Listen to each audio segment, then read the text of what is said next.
আজি কাৱৈ মাছৰ জোল আৰু পুঠি মাছৰ খোলাত দিয়া। এয়া মাছ লৈছোঁ এইখিনি।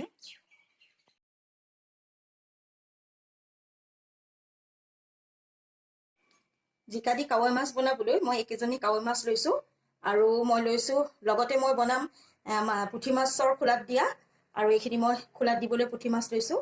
পুঠি মাছকেইজনী আপোনালোকে বাকলি নুগুচাব আৰু মই লৈছোঁ এটা গোটা পিঁয়াজ, অলপমান নহৰু পেষ্ট আৰু 1 চামুচ লৈছোঁ নহৰু পেষ্ট আৰু 3টা কেঁচা পকা জলকীয়া। আৰু মই এতিয়া মাছখিনি দুইখিনি মাছেই মই হালধি নিমখ সানি ল'ম। আৰু এতিয়া মই দুইখিনি মাছতে মই হালধি নিমখ ভালকৈ সানি ল'ম। হালধি নিমখ সানি মই ফ্ৰাই কৰি ল'ম কাৱৈ মাছকেইজনী।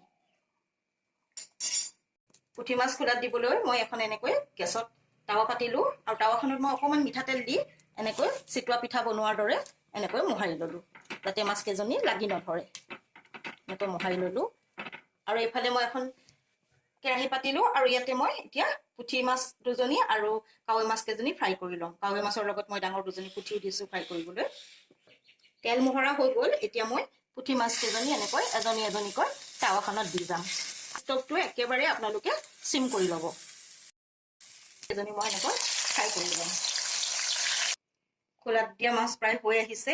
এতিয়া মই কাৱৈ মাছ আৰু জিকা বনাবলৈ মই এতিয়া তেল অলপমান গৰম কৰি ল'লোঁ আন্দাজ অনুযায়ী আৰু এতিয়া ইয়াতে মই এটা পিঁয়াজ লৈছিলোঁ আৰু এই পিঁয়াজখিনি এতিয়া অলপমান ফ্ৰাই কৰি ল'ম।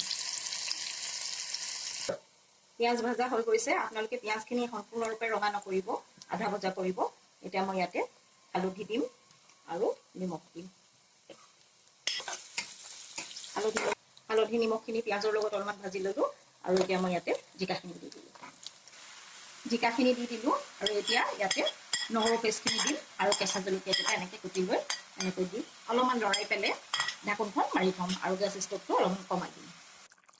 জিকা প্ৰায় সিজি আহিলে আৰু এতিয়া ইয়াতে মই ভাজি থোৱা মাছকেইজনী দি দিম। জিকাৰ পানী নিজৰে ওলাইছে, সেইকাৰণে মই ইয়াতে বিশেষ পানী নিদিওঁ আৰু অকণ 1 ড্ৰপ পানী দি মই ঢাকোনখন মাৰি থ'ম। মাছকেইজনী মই এনেকৈ জিকাৰ মাজত সোমোৱাই দিলোঁ আৰু প্ৰায় 2 মিনিটমান ৰাখি মই নমাই থ'ম। আপোনালোকে ঢাকোনখন লগাই থ'ব। জিকা মাছৰ তৰকাৰী ৰেডি হৈ গ'ল। এয়া দেখিছেনে?